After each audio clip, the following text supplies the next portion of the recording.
我好感恩今日有超過100位嘅牧者啦、長執啦喺當中。今日點解有呢個研討會呢？因為你哋已經做咗你哋嘅社區，你已經做咗你哋區裏邊嘅見證人。我哋今日呢已經有好多牧者咧，其實喺唔同區裏邊咧有好多嘅唔同嘅 model 啦。咁所以咧，我哋今日就呢個研討會。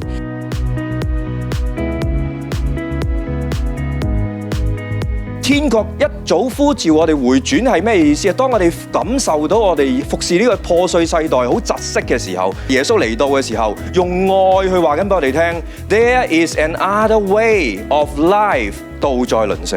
因為呢一種嘅使命嚇，點解大家要坐喺度？點解大家要繼續一齊去思考我哋嘅教會、我哋嘅道點樣喺鄰舍呈現？因為世人真係好需要呢個天國啊！因為你信嘅時候，我哋嘅生命嘅呈現，我哋嘅力量不再一樣。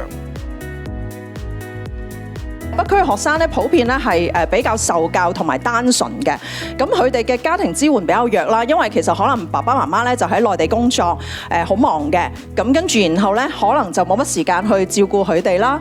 但係其實學校咧，佢做生命教育，其實佢哋好想要呢啲機會，就係俾啲學生去接觸呢啲社區。所以我哋就係真正係 win-win-win 啦，即係教會又可以接觸到學生，學生又服侍到，而嗰啲弱勢社群亦都可以被服侍到。我哋睇到就係原來佢哋嘅住嘅地方好細啊！我哋都睇到好多嘅，特別係一啲家庭啦，佢哋細路仔嘅需要啦，佢哋嘅婦女嘅需要啦，佢哋住屋環境嘅需要啦。開始我哋接觸咗60個家庭，由免費上網40，一路做到2020年嘅時候，我哋接觸60個家庭係派食堂嘅食物進入家裏邊，然後我哋教會咧就覺得嗰啲街坊淨係食肉唔得嘅，我哋就弟兄姊妹夾錢，每年咧我哋都會籌錢，然之後咧每個家庭我哋嚟攞食物，我哋送1斤菜心俾佢。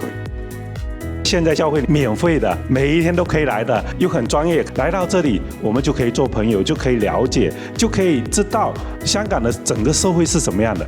我又問佢哋，除咗教廣東話班之外，其實我哋仲有乜嘢實際可以做嘅？例如煮嘢食啦。當時冇乜人舉手可以幫手煮嘢食，而家有好多人幫忙煮嘢食，因為你亦都會響教會食嘢，大家都好開心。神蹟就係咁樣，唔係問教會想做啲乜，係問個社區需要啲乜，然後其他開始引起咗我留意，可唔可以同其他基督教及非基督教嘅機構一齊嚟到合作呢？教會進入新屋邨有咩嘅建議呢？我哋要清楚教會嘅角色，教會係全人嘅關懷中心，係咪？任何人嚟到教會，我哋都願意去幫助嘅。所有生命嘅需要，我哋嘗試去接觸，成為佢哋嘅幫助，佢哋嘅破口，睇到天國嘅福音。